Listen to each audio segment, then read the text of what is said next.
Hello again. Hello, everyone, and thank you for joining us today for today's event, bringing economic initiatives with just transition. Today, we will explore ways to empower communities and organizations on their path toward a more sustainable and equitable business practices. My name is Burçak, and I'm the Global Network Manager at Crowdhelix. I'm leading the BOLSTER project on behalf of Crowdhelix team, alongside with my colleague Bianca, who managed the overall organization of this event. If you allow me, I would like to introduce our first speaker. So, Michael Stepper is working at Tilburg University and investigating large-scale climate policies and just transition plans. For the last years, he coordinated the Horizon Europe project BOLSTER, which investigates the impact of European Green Deal-related policies on marginalized communities. Recently, he completed a visiting scholarship at Waseda University in Japan to study the climate plans of Japan. So it's quite interesting speaker we have here. He's going to talk about the potential of just transition. So I leave the floor to Michael and wish you all the best for the event. Go ahead, please. Yeah, thanks, Burçak, for that very nice introduction. Today, unfortunately, I'm not going to present anything about Japan. We stay in Europe.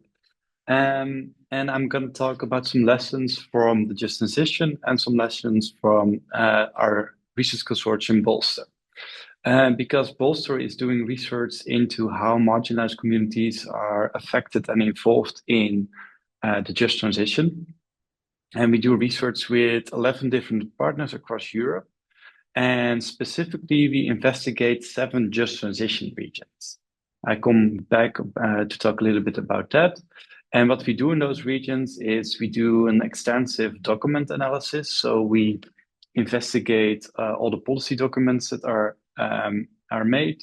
We do interviews with people and we do focus groups. And we especially target those that are often very hard to reach, the most vulnerable people in regions that are often not well represented in surveys, and that take a little bit of effort to get engaged. And that's why we focus on those groups. And if you want to find more information about the project, go to our website, bolsterhorizon.eu.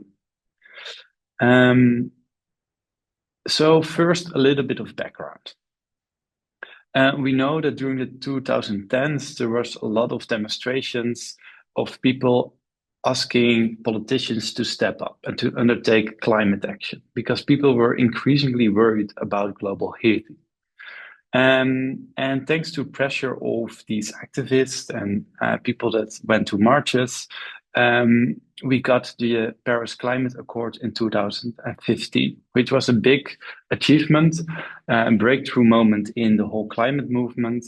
And most of the countries in the world, they admitted that they they signed an agreement to keep the world under 1.5 heating.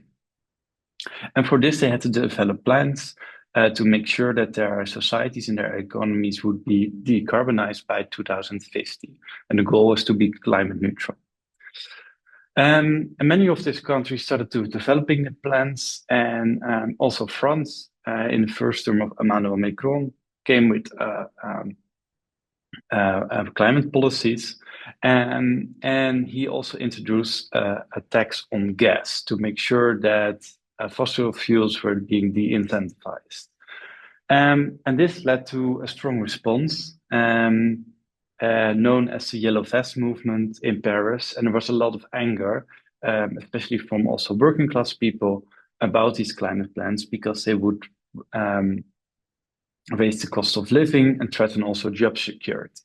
And this had a huge impact in the EU and also influenced thinking around the European Green Deal. And therefore, one of the pillars of the European Green Deal is called the Just Transition. And when the European Green Deal was announced in 2019, Frans Timmermans, the Commissioner of Climate Action, also said that transition in Europe should be fair and that especially regions with a lot of carbon-intensive regions would get help. And this just transition is originated from the labor movement in the US and Canada. And it was an idea that often workers in carbon-intensive industries were not aligned with the interest of the climate movement. And the idea of the just transition is to bring those groups together by making sure and promising workers that work in those carbon-intensive industries that they would be compensated when they would lose their jobs, and that social justice aspects could be united with climate justice. And the goal is to make sure that climate policies would not adversely affect workers and their communities. And the just transition, according to the European Commission, implies that there is a just transition fund that invests over 19 billion euros directly into carbon-intensive industries. And 55 billion is coming from private funding and other streams in the EU. And every region that is designated as a just transition region, there are more than 55 regions in Europe, can make so-called territorial just transition plans. And these territorial just transition plans are some kind of frameworks in which the regions envision how they will build up their post-decarbonation industry. And these are mostly in regions that have a lot of coal mining or steel industry or cement industry. So these carbon-intensive industries that will be transformed or will be scaled down. And these territorial just transition plans will make sure that these investments are done to make sure that people keep jobs and have a good quality of life. And the investments that can be done can be directed into stimulating SMEs, small, medium-sized enterprises, research and innovation activities, renewable energy and efficiency, mobility, retrofitting of buildings, the rehabilitation of brownfield sites, because in those regions there's often old mines or a very polluted land that needs to be decontaminated, the retraining of worker and job seekers, and investments in education, social care, and inclusion are eligible. So this is a bit the range of investments that can be done in those regions. Like I said, our project first focuses on those marginalized communities in those regions. And we did a lot of interviews with them on what their needs are. And we asked them quite open questions about how they see the future and what might be a just transition in their eyes. And one of the interviews from Sara Segura explained that his goal is now to go to Germany. And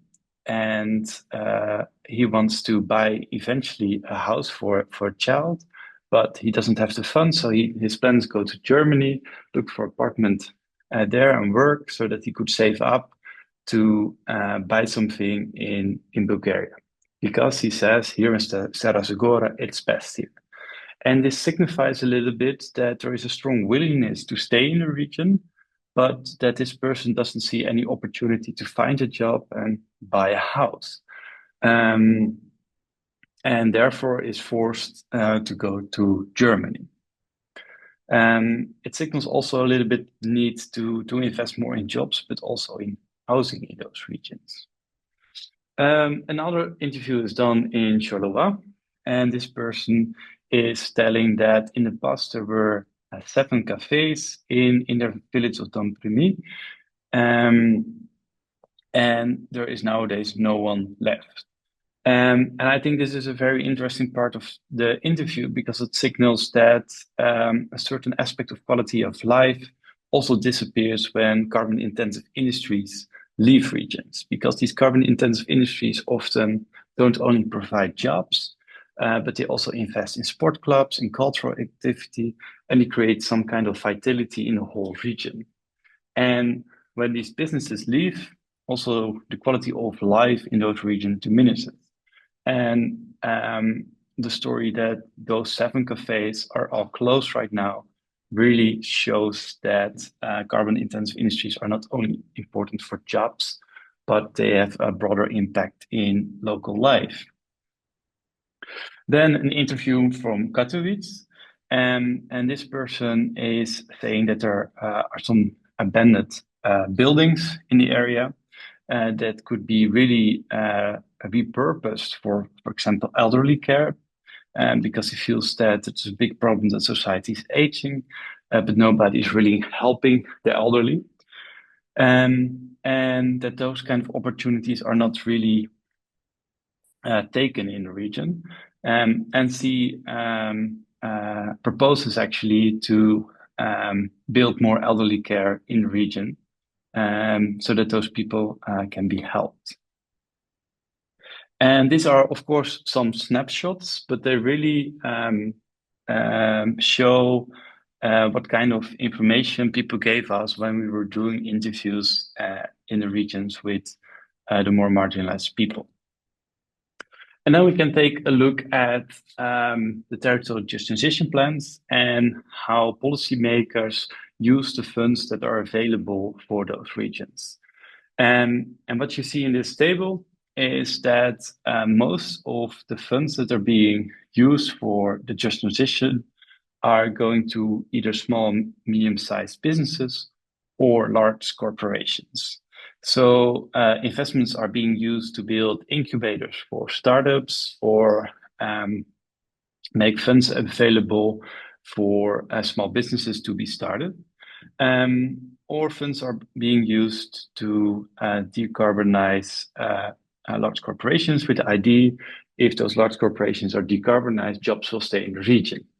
So you see that there is a real focus on job creation in those regions, which might be a very viable and needed strategy. But I think our research shows that there are also other needs that might be used in the just transition.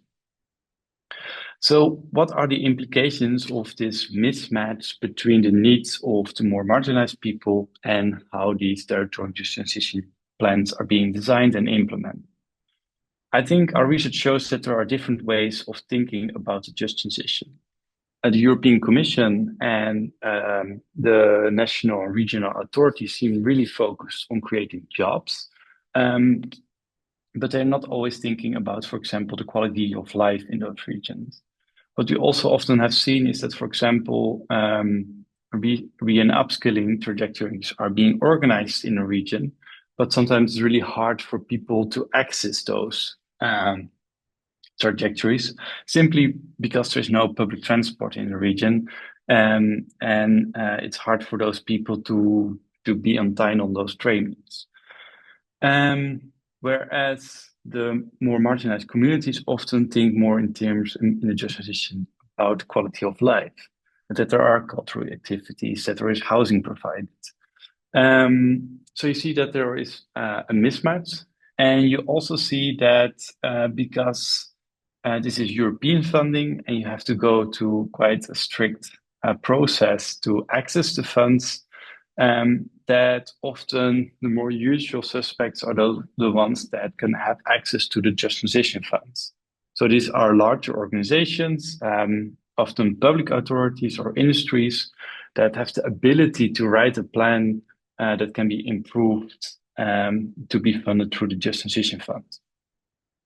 So based on our interviews and our focus group and our research, we know that the just transition is really important and really needed in those regions. Because a lot of jobs are disappearing from those regions, which affects the quality of life and forces people to leave those regions. So we think it's really important, but we also think that the way the money is being spent right now can be adjusted. And so we have 5 suggestions how the just transition fund can be better used and reach more people. So one of the first suggestions that we have is that projects that are being implemented or being funded by the just transition fund should be designed according to an accessibility plan, to make sure that vulnerable people can also benefit from projects.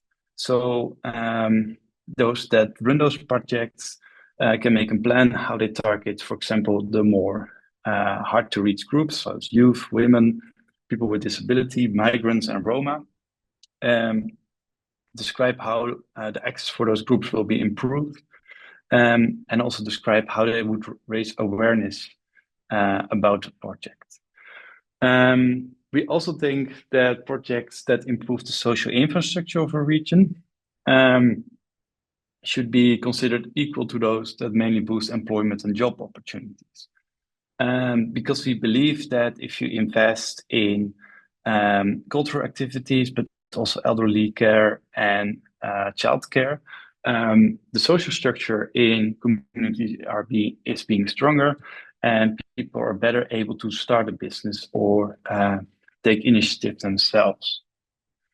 We also see that often smaller local organizations have a lot of organizing power, that they can reach groups that are hard to reach, and that they also have not a lot of knowledge about how to make sure that the Just Transition Fund also benefits the more harder to reach groups. But for them, it's really hard to get funding from the GTF. So we would say that also it should be easier for local organizations, smaller organizations, to receive funding from the GTF. And often these organizations can do a lot of work with not that much money. But these bureaucratic processes are sometimes too complicated for organizations that are run by 2 or 3 people that often do a lot of work voluntarily. 3, we also think that it would be good if local organizations can receive funding to appropriate abandoned buildings in the regions. We see that in a lot of these regions there are abandoned buildings. And like the lady from Katowice who said, well, these abandoned buildings could be really great places for elderly care. I think this kind of project should be stimulated by the Just Transition Fund as well. Next, what would be really good is that if projects are being funded through the GTF, they should make some kind of community benefit agreement. And a community benefit agreement is an agreement between a public or a private authority and local organizations that make sure that the community also benefits from the project. These agreements can focus on the use of space by local organizations, but can also focus, for example, on hiring people from different groups. So if you build a large incubator, make sure that there is also space for SMEs from Roma groups or women groups. If you buy or if you develop a new cultural building, make sure that those jobs also go to young people or migrants. And lastly, really think also if you organize reskilling and upskilling activities, make sure that they are accessible. So make sure that there maybe are taxi service or other transport modes for vulnerable people, and that there is also childcare for parents. These are 5 ideas we have. We have more, and we will summarize them in a policy brief that will come out. And I hope it starts also a little bit of discussion about how businesses can make sure that everybody benefits from the Just Transition. That was my presentation. Thank you, Michael. It was really interesting. So it also, your presentation reminded us once again the raison d'etre of Green Deal and also European Commission's perspective on just transition. It was also insightful to see how you linked all these concepts with the current and future challenges, including but not limited with up and reskilling needs and also multi-stakeholder management. So they were all supported by concrete research outcomes and reflections. So like science talks with societal needs. So it was the perfect link. So thank you. Now I would like to introduce you Dan Dobre, who is going to deliver a presentation on TA for a successful just transition. So Dan is Just Transition campaigner at CE Bankwatch Network. He has been working for more than 5 years on Just Transition. For the first 4 years, he focused on the just transitions in Romania's coal regions by building capacities of local and public authorities and also NGOs. Since last year, he's supporting national campaigners in Central and Eastern Europe that work on the local level to create a more meaningful and inclusive just transition process. So, floor is yours. We are looking forward to hear your thoughts. Thank you. Thank you so much. Dan here. Thank you, Michael, for setting the stage. It makes it easier a bit for me to talk about the technical assistant aspect. I am Dan from CE Bankwatch. We work hands-on on just transition regions in Central and Eastern Europe. We work both at the national and regional level. Maybe from the start, this is one of my limitations in general, and for the purpose of this presentation, is that we don't have experience working in Western Europe. So it's and maybe it's worth mentioning that we do find a difference between Central and Eastern Europe and Western Europe, because the just transition process being a huge challenge and also a huge opportunity at the same time, in Central and Eastern Europe presented a good opportunity to try to make the decision-making process more democratic. So, which in Western Europe sometimes is not that important because you had that beforehand. For us, in some of the regions, is the first time, as Michael said earlier, is the first time we talk about marginalized communities being included in the decision-making process. So we work hands-on with the local stakeholders. We try to increase their capacities, but we are a handful of people, and the problem is huge. So we need help. And the way we try to find help is to look at different strands of technical assistance at the European level that can support these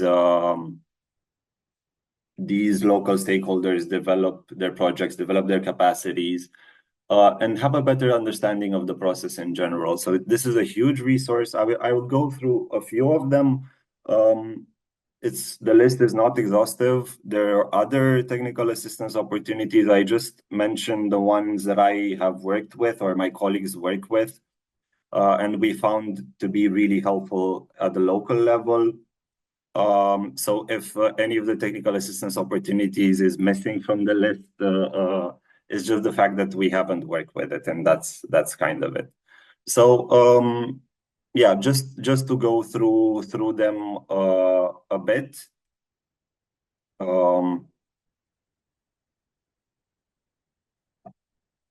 The first one is Jaspers. It's developed by DG Regio and the EIB, the European Investment Bank. We have worked with them in Slovakia. We had really good results. They are really focused on public authorities is their main goal. So anyone who is a public authority or works with public authority is a good recommendation to apply to this technical assistance. They are focused on project development, and we are in the implementation phase. So maybe people have ideas for project and they need to develop them. Jaspers is a good idea to come in and help with that. They also work on capacity building, so that's also helpful. There are other strands of technical assistance who also do capacity building. Maybe what's also interesting is that Jaspers is not limited to the JTF, but it's for the whole cohesion funds in general. So it's it encompasses more than the JTF regions.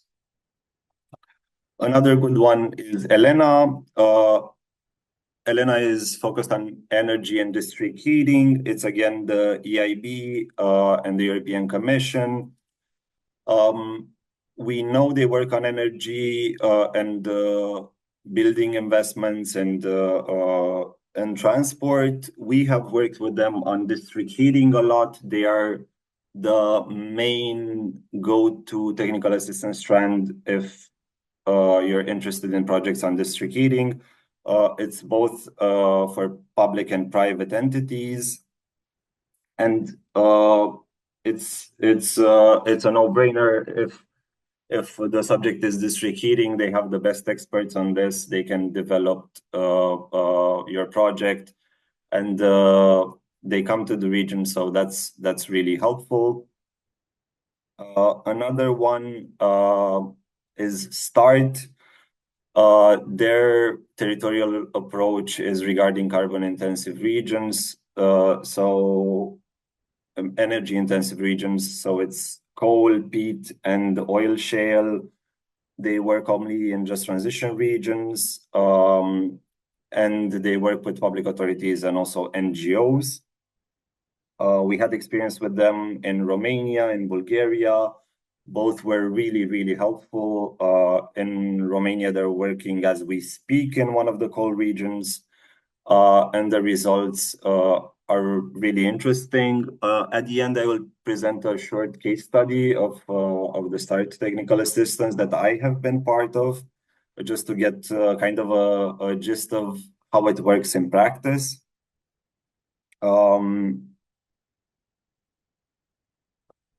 Another one is Target. Again, we're talking about energy-intensive regions, so coal, peat, and oil shale. They're both for public and private entities. So maybe what's special about Target is the fact that it's a good fit for private entities, which the others, except Elena, I think. So it's really important to make sure that private entities get the support they need. Maybe they lack knowledge, they lack capacity, and this can help. It's also a good idea in one of our countries. It has been a consortium between public and private entities who applied for this. And this enhanced cooperation between the two sectors. And it's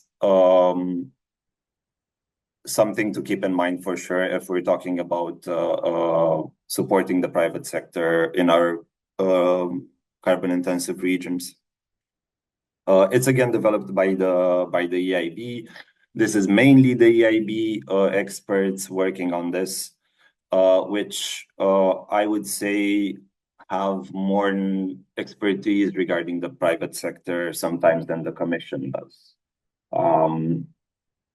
Another one, and this is the newest, I think, strand of technical assistance that has been developed by DG Regio, by the Just Transition platform. This is only catered to JTF regions, and it's oriented towards public authorities and social partners like NGOs, trade unions, universities, and businesses. They focus mainly on capacity building. They have also they can organize expert visits and peer-to-peer exchanges. Again, this is happening as we speak in Romania and another few countries, and the results are really useful. I know local NGOs who manage to develop their capacity to them be able to be full partners and full hands-on stakeholders in the Just Transition process because of this technical assistance. So it's for sure an important one to keep in mind. And maybe as we are talking about them from, let's say, a bird's eye view, maybe to get a bit into the nitty-gritty of how to do this and how to empower other people to apply or apply yourself if you're eligible. Our experience in Romania with this was that we knew that the implementation phase of the Just Transition process was coming. So we needed projects in Jiu Valley, Romania, which is a hard coal region. What we did was we convinced the public authorities to apply to technical assistance from START. They agreed. They said they didn't know how to do that. So we wrote their application. in doing so, they felt supported and they were really happy, but the pandemic came. So what the STAR team decided to do was to get us from Bankwatch Romania involved in the team who was delivering the technical assistance because they couldn't travel to the regions and they needed local experts. So I got to witness firsthand how this works. It was 100 days, sorry, of technical assistance through 1 year. It was focused 80 years on developing 10 projects and 80 days and 20 days for enhancing the governance capacity of the local stakeholders with regard to the just transition process. As the technical assistance unfolded, the local public authorities and NGOs managed to organize themselves the governance structure. So the 20 days were moved to developing projects. So the technical assistance was really flexible. It was a lot of public consultations. Whenever a relevant actor from the local level was needed, it was invited to the debate. The input was really taken into account. For example, you see on screen the 10 projects that were developed. For the cycling one, the public authorities took the second stage, let's say. The main stage was for the local NGOs who developed the cycling paths through Jiu Valley. And what the local stakeholders needed was a better understanding of how to develop their projects and also how to find finance for their projects, because most of them should be financed through the JTF, but not all of them. And maybe for some of them, there's not enough money in the JTF. So the experts from START helped the local stakeholders find other strands of funding for their projects, get a better understanding of how this implementation of their projects will work and so on. Now, as we speak, 4 of the projects, I don't remember exactly which ones, are in the pipeline for being financed through the JTF and Jiu Valley. The idea is for all 10 of them to get to this point and be implemented. And this will happen in the next few years. But I would say for this point, 4 is good enough. What we realized through this technical assistance of 100 days and 1 year is that this made, alongside a lot of other things, obviously, but this was one of the reasons why Jiu Valley is one of the forerunners for the best just transition region in Central and Eastern Europe, maybe the best prepared or the best having the best chance of a successful just transition at this point. Because the amount of help and the support that you can receive through technical assistance is, and I know this from mayors in the region, they were really happy about this. They had a great collaboration and they recommend this to everyone. And that's why the neighboring county now in Romania is receiving the same technical assistance as people, politicians and NGOs speak with their colleagues from another region. And now they are going through the same process in a different region. So I recommend to everyone who can apply for technical assistance to do so, to everyone who speaks with local stakeholders to tell them about this. Maybe you don't know exactly what to apply to, but a really short research can give you the right strand for you. And it's a lot of help for people who lack capacity, who lack knowledge, and can contribute to. I remember one of the mayors told me he was shocked that they can do feasibility studies through technical assistance, which is free. So keep this in mind and always give the stakeholders, the local actors, what they need and try to help them in their process. Thank you. So thank you, Dan, for the presentation, focusing on technical assistance and providing really solid examples from the local level, from kind of like Jaspers, Elena, and all. So it was also insightful to see that the projects implemented through public-private partnerships. And here, if you allow me, I would like to encourage all the participants to visit and search for these TA projects and also explore how they have the potential to leverage the impacts, and then how they can create a spillover impact to the other regions. And also, it was also good to see attracting the attention to the importance of inclusive and innovative paths for the involvement of private sector. You mentioned EIB, and then you mentioned you gave some feedback for the Commission's work. So thank you. I will proceed to the other presentation we have from Abdul Otman, and the presentation will be on community living as a pathway to just transition, inspirations from eco-village movements. It is truly exciting. So Abdul lives in French Pyrenees, right? So he's an elected council member of a Global Eco-Village Network Europe and the project manager of EcoLeads.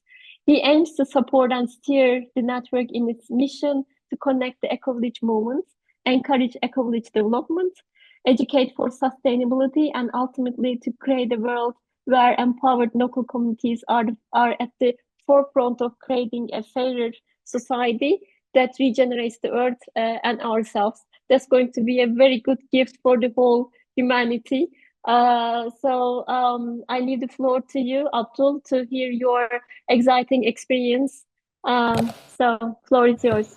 Thank you for such an introduction. I believe you actually said it all. I have just to add a little bit of pieces for extra information. Thank you for the introduction. I hope maybe some of you have already heard or experienced even visiting or living in an eco-village. And the way I see it, it's where citizens take action for climate change, for sustainability in all its dimensions. And we heard into the introduction, it's important when companies create jobs, but also a local positive impact for their communities. And that's exactly what eco-villages try to do, and what Gen Europe, Global Eco-Village Network Europe, as a network, tries to promote as a lifestyle. Because we believe that how we live, how we interact with our local communities, with the land, the biodiversity, the environment, it's actually one of the best ways to address the climate crisis, but other human, social, economical, cultural aspects. So we start maybe from the point of view of the climate, from the point of view of the just transition, and we see that one answer can address many other problems. And it's one solution among many others. I'm not preaching that eco-villages are the solution. It's a good one. And personally, for instance, I live in eco-village for the past 6 years, and I hardly imagine another lifestyle. So maybe we can start with the definition. First of all, eco-villages are all unique. They all have their own DNA. And we try to define them as an intentional, traditional, or urban community. And it is participatory in the decision-making. And it addresses different aspects such as social, cultural, economical, and ecological. That's for definition. Now in practice, when we look at it in Europe, we see that there are hundreds of communities that identify themselves as eco-villages.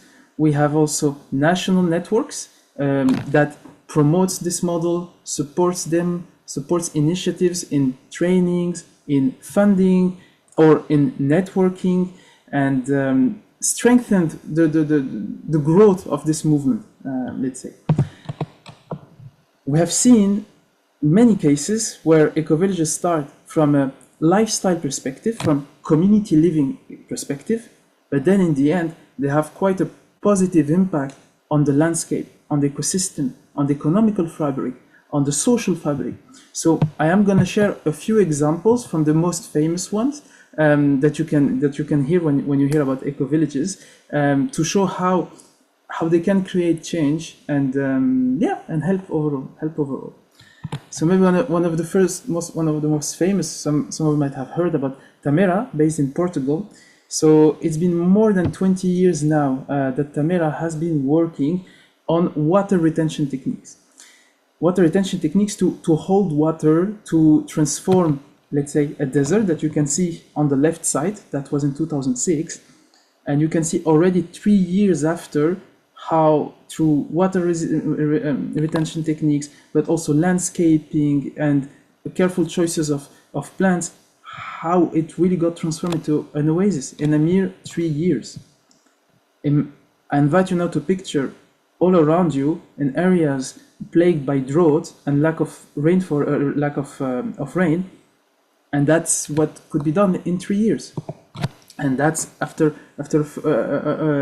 more years. So, and the techniques are quite easy and humanly manageable. It's how to avoid water runoff, how to keep water into the soil, how to restore the water cycle, building swales, lakes, etc. So that's an example of how, starting from a community building perspective, you have quite a beautiful positive impact on your landscape. Another example that is very dear to me, and that can also speak around the just transition, the example that we got was about a person trying to find a job, trying to save enough money to find a house, to rent or to buy. So the housing problem is an issue. And on the other hand of the issue, there's also abandoned villages. There are assets, there is real estate available, but it is abandoned over the years of strong urbanization. So that is the example. On the left, you can see how an old abandoned house in Spain, La Cabe, was. I think this was 35 years ago, and how it is now, how it looks now. So you have a group of activists through decades of hard work that started with squatting, let's say it. They were really idealists that decided to just go there, squat it, restore it, and over a few decades really managed to do it. There was really nothing around this house, no roofs, no tiles, no roads to even access it, even no money for the redevelopment. And now it has created quite a beautiful environment, revitalized. You have 50 people living there. There is a bakery that has been created and provides this service throughout the economy. At first, it started with obviously clashes with the administration because squatting is seen as a threat, and now some of the founding members of this occupied the squat are on the local council and are part of the local decision making and process. And the government of Navarra, where it is based, has also celebrated it as one of the most stable, attracting youth population also that struggles to find its place. And that could be seen as a blueprint on how to repopulate abandoned villages as a model. There were some struggles at the beginning, and I'm sharing them also to see what are the barriers that could be used to scale it up. First of all, one of the main problems is interpersonal problems from different views, from squatting activists to local governments, because, for instance, from this perspective, local governments are not allowed to dare and act to innovate. There is a policy, there is a framework which needs to be respected totally, and to their defense, they usually attempt to try to shift things up through a program, through things. But sometimes it just takes too much administration to do. And again, it was said also into the introduction that most of the funding that is EU-based using the same framework, the same requirements that a small organization cannot really match. So in the end, it only serves the big established organization, which have a negligible local impact, in my opinion, compared to what with very little means we can achieve locally. There's another aspect which is around land ownership, and several eco villages are not going to private ownership. It's going towards stewardship, and that's something that's sometimes a bit misunderstood when there's an abandoned land, that the group does not want to buy it. They just want to restore it, live it, nurture it. So it's not the locality could keep its ownership, and we have this model now in France called bail amphithéotique, where a mayor could rent for a symbolic sum for 99 years an asset, and to allow for experimentation, for restoration, because otherwise things would just anyway decay and without care and so this is part of the barriers that would be excellent to change. If I stay a little bit more on the housing issue, because just transition, there is a lot around access for housing. I can take this example in Germany, Siebenlinden Eco-Village, who has been innovating a lot into low carbon construction. So low carbon construction, we're talking about, straw bale houses, clay houses, those kind of things, and with quite some success in terms of housing, but also in terms of living. This community, which is around 150 adults and children, has a third of the carbon footprint of an average German national. I just repeat it. They have a third of the carbon footprint of a German national average. That's big. That's one way of living, addressing housing issues, social issues, climate crisis issues. That is quite impressive. A few more figures around that. One of the barriers that they had is about the recognition of natural building as something that is both secure, fireproof, solid enough, and they really work a lot on it to try to prove it and to get it inscribed into German law and German building requirements, which they succeeded through lots of hard work and through some competition winning. They won the 2007 World Habitat Award for their straw bale construction, and with quite some success. I mean, look at this building. I wouldn't even think that there is something special about the building, but it is a straw bale house. Think about the low carbon footprint to build it, the sourcing of the material that is just local. It is not cement that gets harvested hundreds of kilometers away, with all the hardships that the supply chain will have. Yes, so again, if we look at the barriers, there's been the building regulation that has been quite restrictive, rightfully so, because we need regulation to secure to have secure buildings that are long lasting, that are proof. But welcoming innovation and evaluating it should be one of the pathway, which Siebenlinden did, working with universities, doing technical tests to examine the technology and to prove that the way humans have built for thousands of years is not that bad, actually. Yes, and another more technical capacity building on the topic. I have maybe 1 or 2 more minutes. I'm gonna jump onto a totally different country. We're gonna go to Denmark, to the beautiful eco-village of Hellingelille. And when we talk about just transition, maybe there is a point about one of the impact of the climate crisis will be countries that will be much more impacted than in Europe, which would generate an influx of immigrants or refugees, climate refugees, to just survive, basically, because of drought, intense heat, lack of rains.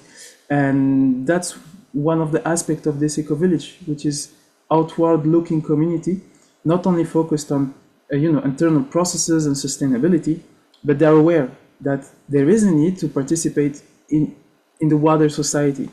And one of these initiatives is called New Roots, and it supports refugees to integrate, to land there first in a community setting, to integrate, to gain skills, social skills, maybe even the language, maybe a sense of belonging here, which could be totally different if you imagine a family of refugees being stuck lonely in a hotel with no connection and trying to start from there, to fit in, to integrate, and to find their place. So this initiative has been recognized by local government as a quality provider of support and services to refugees and immigrants. And I would bet that they wouldn't receive such support elsewhere. So this is a way. This is one of them. So again, as I started, eco-villages are very different every one of them have their own DNA, sustainability, refugee care, natural building, energy. You have to choose what speaks to you. So thank you very much. I leave you with a few links to follow more about this movement, and I give it back to the host. Thank you, Dan. It was really interesting. So, sorry, Abdul. So, it was really talking from a real life experience, which was informative and inspiring, openly speaking. And it was also interesting to see the examples from different part of Europe. And even if there are barriers, it is also promising to see eco-villages are kind of like the combination of human intelligence with the power of nature. So, and it is also interesting to see kind of like they all have their own DNAs. You know, there's a famous song called like Imagine. So the Imagine, so it's a very famous song, and it is kind of when you imagine a world or a community and you place it in the nature. I think the eco villages are all about that one. So thank you for all the information that you have given.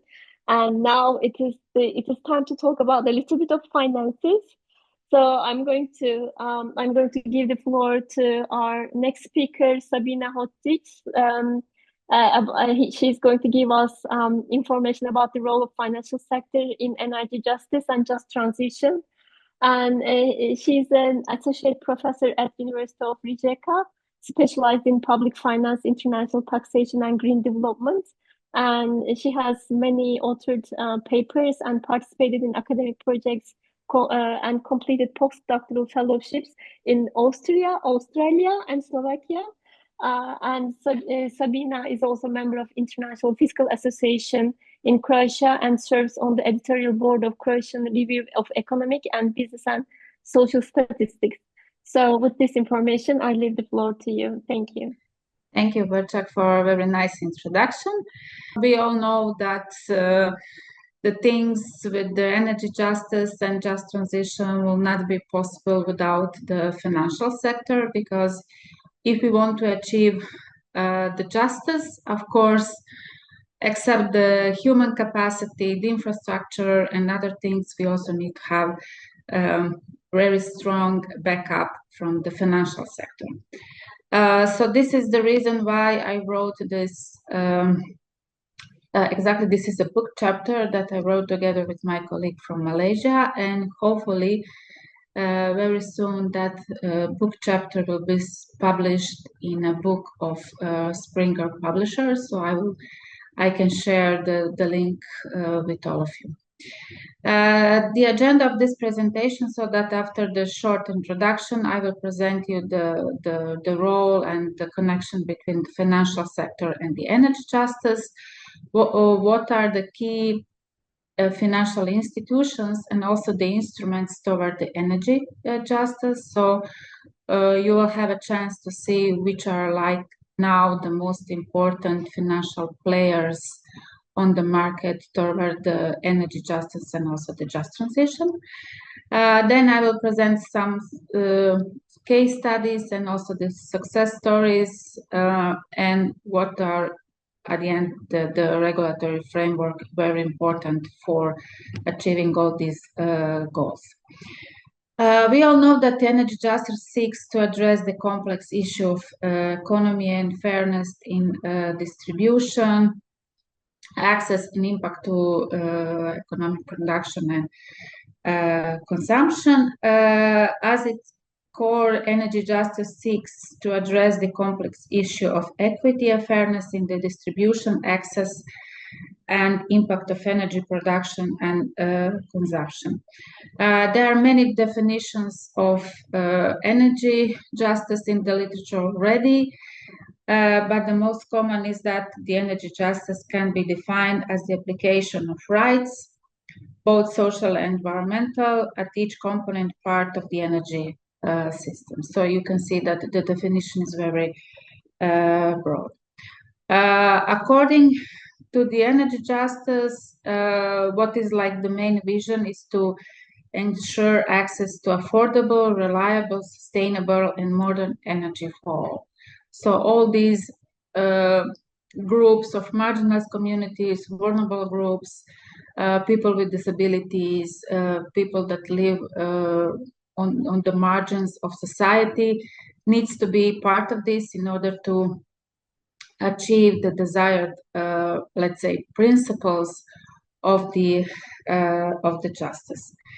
As such, it integrates three principal facts, and this is distributional justice, which concerns the fair allocation of energy resources and benefits.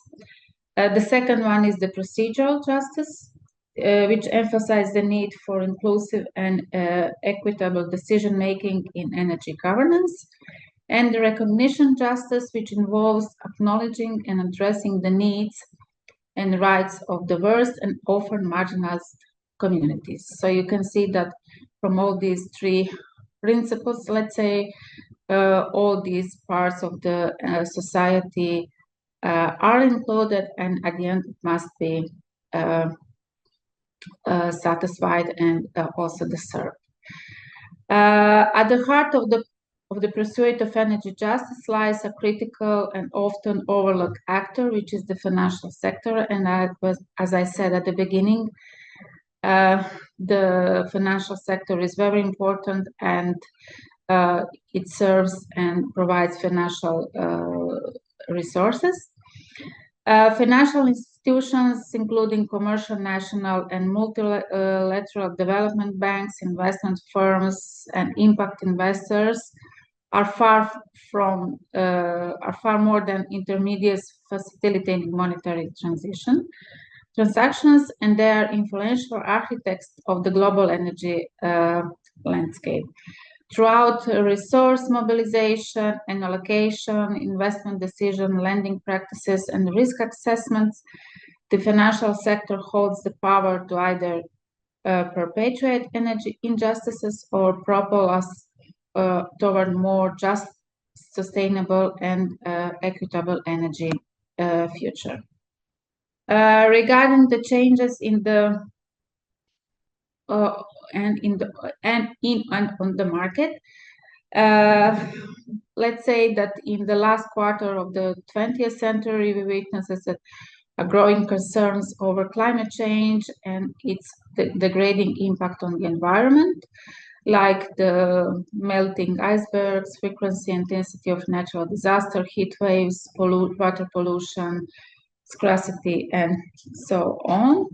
So this early, let's say, or last quarter of 20th century or early 21st century witnesses a growing awareness of climate change and environmental degradation. And this period marked the beginning of a gradual shift in the financial sector's approach to energy investments, moving toward more sustainable or green energy investments, such as solar and also wind power. And if we take into analysis or observation the current financial sector, it is very complex and dynamic area, which diverse various financial instruments and policies that shape the development and the distribution of energy resources in achieving and toward the energy and just transition. What are like the key financial sector players and their roles in energy justice? On the market, there are many of them, but I will now mention only, let's say, the most important one. The first one is, for example, the investment banks. They facilitate using the green bonds and other sustainable investment products, thus promoting environmental friendly energy solutions. And they are specialized in underwriting and managing investments crucial for structuring large-scale energy projects. Then there are insurance companies. They offer risk assessment and management services for energy projects. Their policies and premiums can significantly influence the economic viability and security of investments specialized in renewable energy sectors prone to high initial risks. For the venture capital firms, they invest in innovative and high potential startups, crucial for new clean energy technologies. And we all know that now these clean energy technologies are very important because they provide the products or services with lower CO2 emissions, and their investments can catalyze advancements in sustainable energy solutions and contribute to the diversification of the energy sector.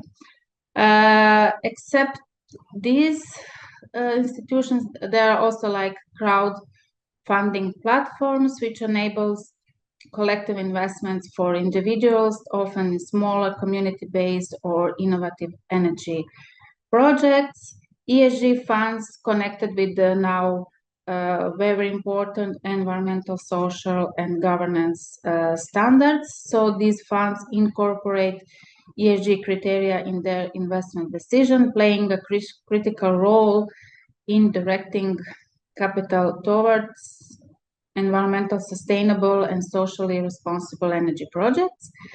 International finance institutions like World Bank, IMF, and other important financial institutions, energy cooperatives, which are based on the community-based organizations that finance and merge locally energy projects.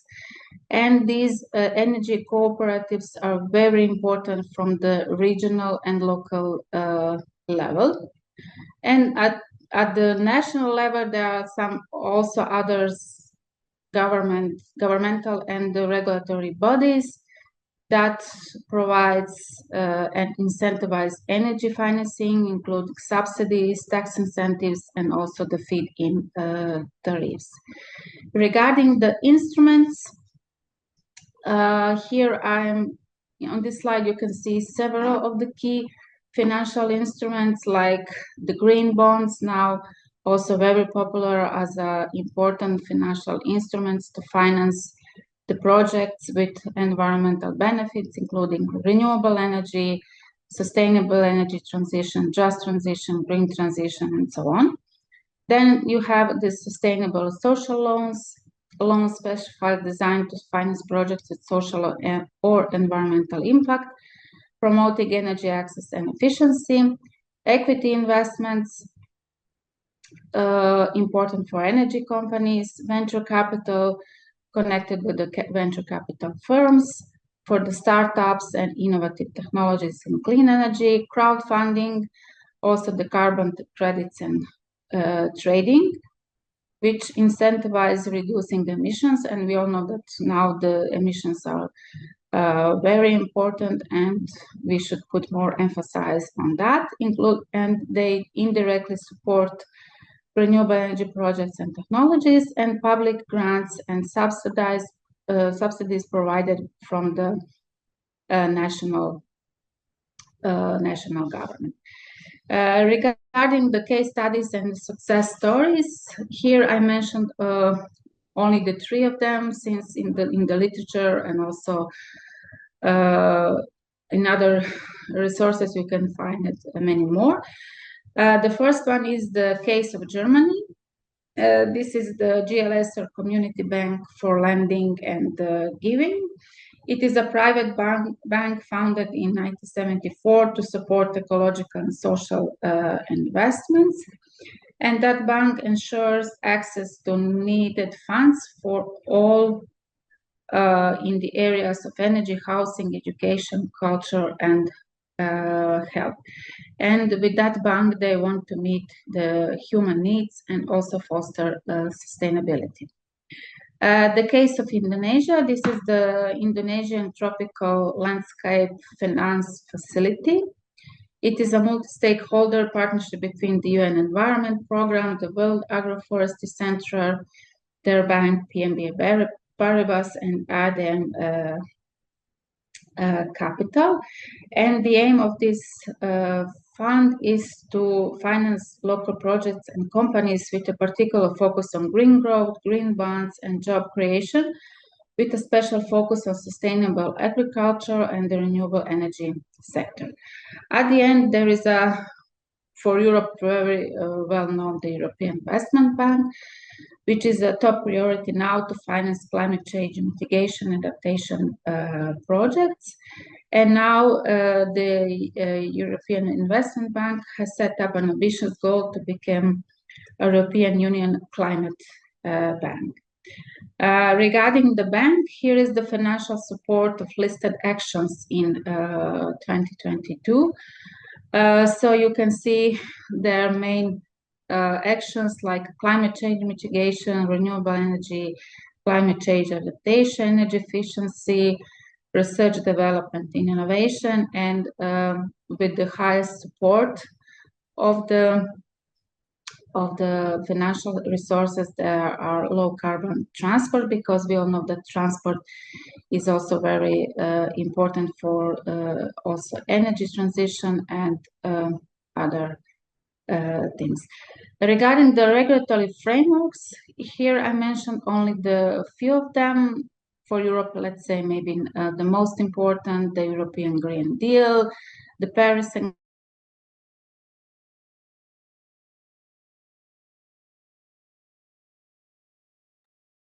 Oh, I think we have the same issue Yes. again. Yes. We're at the end, so we'll give her just a couple more minutes because we are in time with everything else. Apologies for the technical issues. I guess this is a bit of the downside of online events. also resources in order to achieve the desired goals, and also the energy justice, and also to support the just transition. And of course, the financial innovations such as a blockchain, mobile payment platforms, crowdfunding, and others should support also the process of achieving the energy justice and also the just transition. Okay.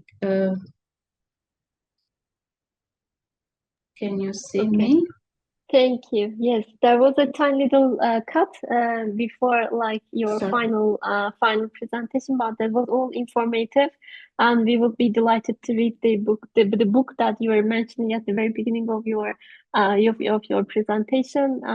So it was also informative, and it was really good to understand the energy justice definition, and also to see some kind of crowdfunding and platforms and key instruments, and also concrete case studies. Besides EIB, there are many like funding opportunities there, and it was also interesting to again hear your presentation that there is always a science and society interaction. Like when there is a funding for climate change, the societal impact is also there. So it's kind of like really informative. Thank you. And multi-stakeholder approach that you have indicated is interesting. Then I will continue with my presentation, if you allow me to do so.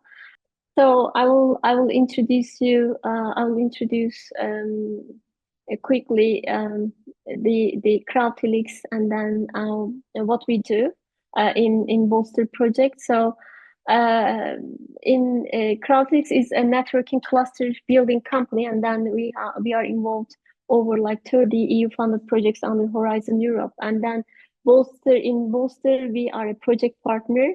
And then what we do is that we are doing impact acceleration through our Helix impact model. So indeed, we are creating a community for just transition regions, and we are connecting a variety of stakeholders under this Helix. I will show you some kind of like information about our Helix model, and also how it enhances the visibility, the impact of the projects itself. So here is the model. So what we do is that like we are doing the stakeholder analysis, and also matchmaking and clustering and profiling and connecting innovation global end users using a recommender engine. And in that community, which is kind of open to individuals, organizations from industry, academia, public organizations, we gather them through an online networking platform, and also we are sharing with them some kind of information. And the information that we share is kind of like information about the project, information about project's impact, some kind of trainings, and also information about the Helix, information about the upcoming funding opportunities and funding schemes. And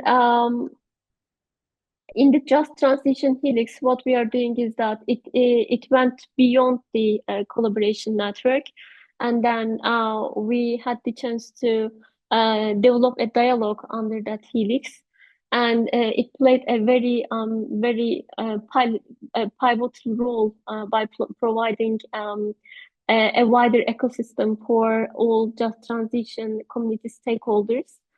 Besides the Helix, we also, so this is our first virtual gathering, and we are organizing also in-person events. And then the overall idea is always an empowering collaboration and accelerating the impact of it. So if you are wondering what kind of like information we have under the Helix, so in the right-hand side, you're going to see the Just Transition Helix and the information within. So the Just Transition members will have the chance to create posts, so they can share their events. They can also reply to the posts that has been already sent by the Just Transition Helix members. And you will also see, so in the view opportunities part, if you click on it, then in the system you will see funding opportunities and also some kind of knowledge dissemination and exploitation event opportunities in under the Helix. So it is an alive platform. So it is not something that Crowdhelix is updating on a daily basis, but it is the users who are updating it on kind of on a need basis. So this is why it is kind of like an interactive platform. So in this Just Transition Helix, apart from the 50 other helixes we have, it covers 235 experts. And if any of you would be interested in becoming joining the Just Transition Helix, please do so. And because the idea is to expand the community as much as possible. So currently we have 128 organizations within the Helix, and from 40 different countries. And you will also see in the Helix model that there is an introduction of the BOLSTER project where you can see some kind of details. And in each and every Helix, we have a manager for this Helix, and the manager, and then Michael, he's also here in the later pages. So if there is a collaboration opportunity that you would like to publish here, if you would like to exchange new ideas, generate new ideas, or if you would like to reach out the funding opportunities for Just Transition regions, please just follow this link, and then sorry, so I need to go back. Please follow this link, and then here it is, and then join the Just Transition Helix. As like in the BOLSTER project, we had some kind of like objectives to reach kind of like a number of organizations till the end of 2025. But it is good that with the effective outcomes that we achieved, you can see we have all of the secured kind of like a number of organizations in this Helix. But what we would like to do is that we would like to extend this network to the newcomers in order to accelerate its impact. So this is why I wrote here, this Helix is open to new members, and be it from academia, private sector, corporates, NGOs, and experts who are working on Just Transition. So and here is the event that I would like to share with all of you. So please save the date. We will be in Bulgaria 25th, 26th of March in 2025. And it's going to be an in-person event, theory to action, practical lessons, and tools for a successful just transition. And there will be a variety of stakeholders who will be there in person, and then we will talk about like the practical lessons and tools, not only the financial but also the other kind of like information that will be shared. I hope we will be also extend our collaboration in these kind of events and through this online events. So I see, Mihail, you opened your video. So is there any point that you would like to add at this stage about the Just Transition Helix? Because the multi-stakeholder approach and combining all the stakeholders under one single umbrella, under Just Transition Helix, is really important for us not to only achieve the objectives of the BOLSTER project, but also creating a spillover impact to the whole just transition regions, to learn from each other, and also to show that it is a multidisciplinary action that we have here.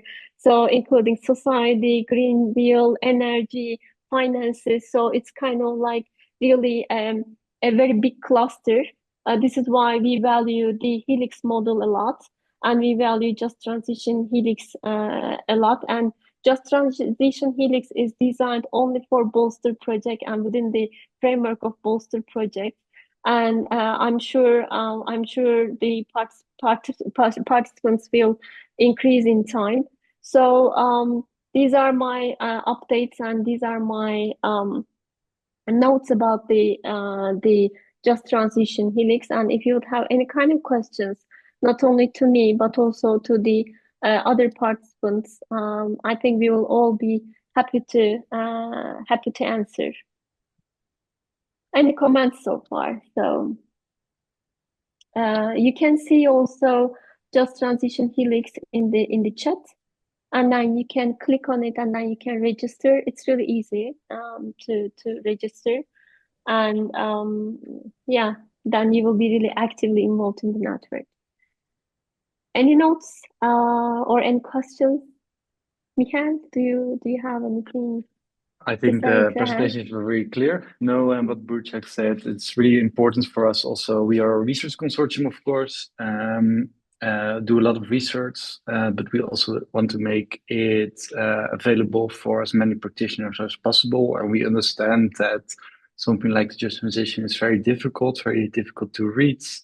The challenges are really big. So if people would like to know more or collaborate with us, we are very open to that. Okay, excellent, thank you. My special thanks to Bianca, who worked hard from backstage to organize this event, and also my sincere thanks to BOLSTER project coordinator Michael and all the speakers. So I think with that we conclude our event, and thank you for all of your valuable time for the speakers and the participants.